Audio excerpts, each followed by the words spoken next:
Hi, it's Yomi here from African Diaspora Retirement YouTube channel. I'm up in Kirkcaldy today with my partner. She just run the Edinburgh Marathon. Kirkcaldy is in Edinburgh, and I'm near the harbour, just looking at the waterfront. Lovely view. So just take this in for a few minutes, and then we'll go on to the main topic of today, which is looking at some of the challenges I face being partly retired to Lagos, Nigeria. Anyway, enjoy, and we'll get back to the main topic shortly.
So apologies about the volume.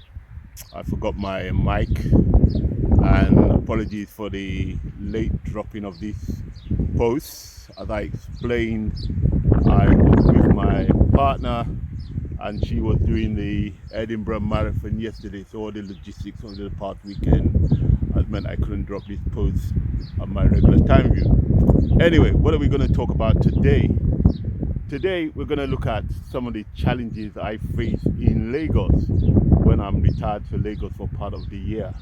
And we're not just going to look at the challenges. I think it's also important for us to look at how I meet these challenges. And these challenges are not really difficult, but just day-to-day things that people need to think about when they are retiring to a place like Lagos in Nigeria and Africa. Anyway, so the first challenge I would say that I face is around the electricity supply. Unfortunately, the electricity supply is not too good in Nigeria, the whole of Nigeria, not just Lagos. And the estate I stay, we seem to have a very poor power supply. In fact, I've been told while I've been away for the past week or two, it's hardly been available.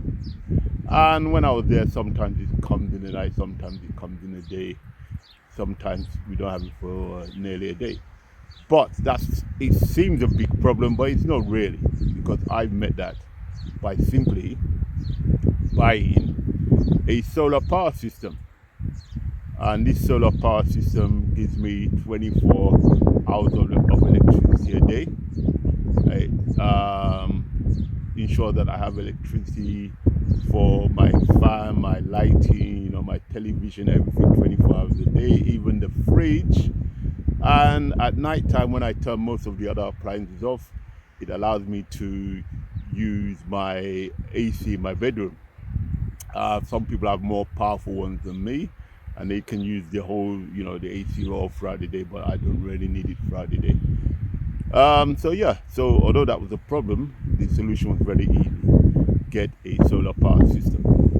And some of you may be asking, yeah, that's great, but that sounds a lot of money. Not really. The one I have, if I'd bought it in one go, it would have cost me about 2 million naira, which is about £1,000 at the time. But I decided to go for the installment option, where over 3 years, over actually 2.5 years, I pay 3 million and it becomes mine.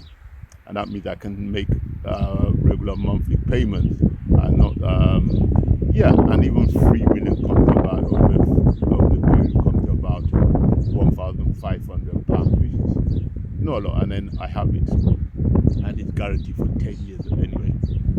So, although light's a problem, easy solution.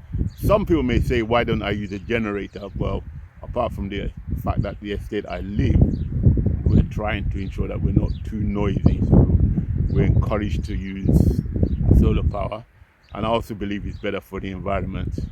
And also the problem with generators is that you may not sometimes see petrol, whereas there's always light in a place like Lagos. The second issue is internet supply. Although there are lots of internet providers and actually quite affordable, in honesty, some of these suppliers, their supply is erratic. You may have it part of the day, you may drop off telephone calls, maybe you may have difficulty getting telephone calls. So the problem today is simply I have more than one supplier. So I've got a SIM and I've got a router, and I have different suppliers for both. What this means is that at all times I will have internet and phone provision, and the cost is actually quite affordable.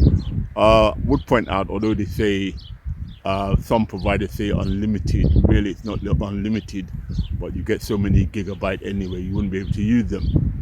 So I would say just ensure that you have at least a backup to your internet provider. So I use 2 companies, and between the 2 of them we usually have internet provision and phone provision. And if I'm being honest, I think the cost is actually also quite affordable. I think less than £40 a month for a considerable amount of data and phone, unlimited phone data and etc. So quite affordable. And on that point of internet provision, I also have a app that gives me very cheap international calls. I think it's VoIP something. Talbot, that's it. Gives me very cheap international calls. The only provision is that I have to have internet access, which most of the time I do anyway. So again, that's something I use when I'm with regards to meeting my telecommunication needs.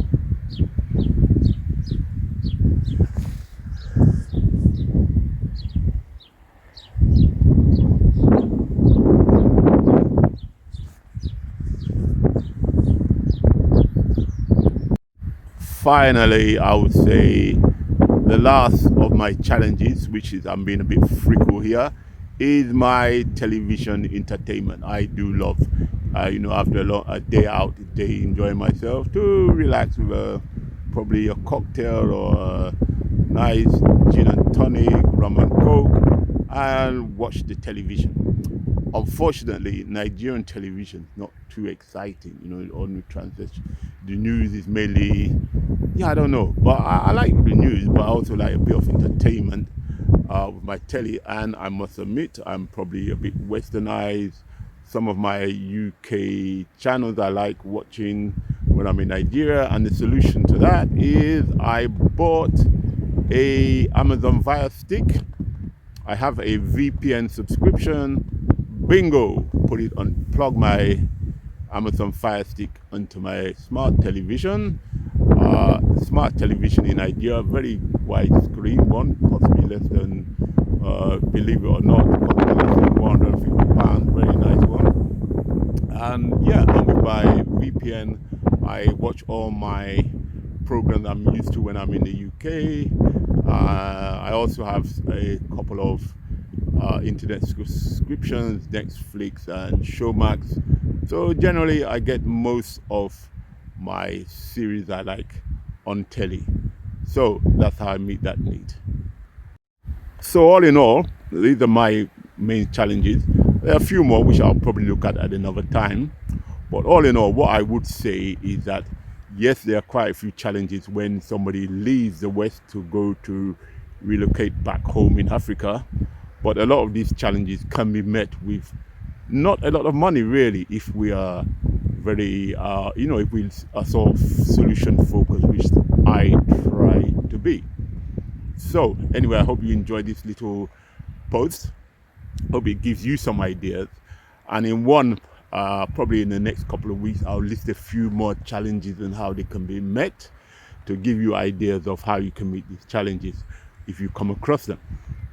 So in the meantime, if you like this channel, subscribe to it, like. Also, please comment, send me comments so I can think of topics to be talking about based on my point of view of retiring to Lagos, Nigeria. And some of these things may be transferable to, fellow people of African diaspora who go back to another part of the continent. Yeah, so please send me your comments so that I can ensure that I drop good posts that people want to hear. And as I said, like, and also share with like-minded people. And until next week, take care. Bye.